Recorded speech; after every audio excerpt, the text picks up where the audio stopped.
Fl-istess ġimgħa li fiha tnieda l-akbar pakkett ta' fondi Ewropej li Malta qatt innegozjat mal-Unjoni Ewropea, il-Prim Ministru Robert Abela għamel aċċenn għall-investiment fil-pajjiż li qed jissarraf f'investiment fin-nies.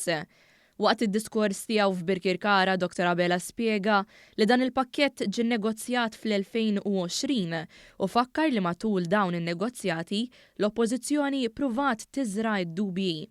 Minkejja dan il-Gvern Laburista rnexxielu jikseb is-somma ta' 2.2 biljun euro li tammonta għal aktar mid-doppju ta' dak li kien innegozja Gvern Nazzjonalista fl-2012.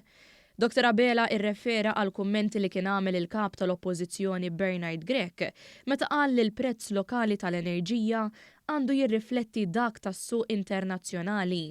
Dik hija differenza fundamentali oħra bejn il-Partit Laburista u l-Partit Nazzjonalista.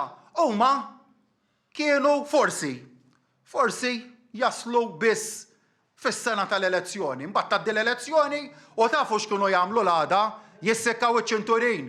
Aħna naslu dejjem irrispettivament minn meta hija l-elezzjoni, aħna naslu ta' kuljum. Il-Prim Ministru għamel referenza wkoll għal messaġġ sabiħ li qala pajjiżna mingħand il-President tal-Kummissjoni Ewropea Ursula von der Leyen li qalet iqpa sejra hekk Malta. Dan qalitu fid-dawl ta' diversi riformi li jagħmel f'pajjiżna f'diversi oqsma. Dawn ir-riformi ntilqgħu b'tifħir minn awtoritajiet u istituzzjonijiet internazzjonali, iżda sabu t-tfixkil min-naħa tal-Oppożizzjoni. Dr. Abela qal li tal-Partit Nazzjonalista għandhom spirtu antiriformista u ddejjaqhom il-bidla għax komdi huma komdu kulħadd. Minkejja dan il-bidla hija importanti biex pajjiżna jibqa' miexi fuq kull livell. Il-pajjiż progress irid, il-pajjiż riformi jrid. Meta nhar il-ġimgħa konna għall-avveniment tant importanti tal-Kamra tal-Kummerċ, ċelebrazzjoni tal-175 anniversarju tagħhom, hemmhekk tkellimt ma' diversi persuni li ħadd minnhom ma jgħidlek il-pajjiż m'għandux bżonn bidlanzi.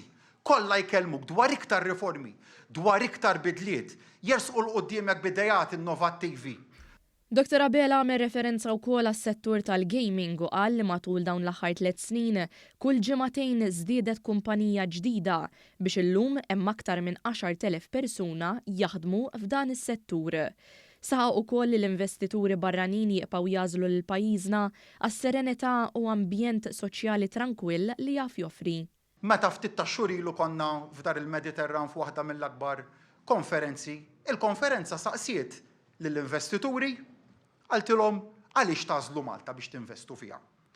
U jsemmu l-ambjent soċjali tranquill bħala raġuni ewlenija għal l-għażla tagħhom id-diversi pajjiżi illi fihom jistgħu jinvestu, l-għażla finali tagħhom tkun Malta.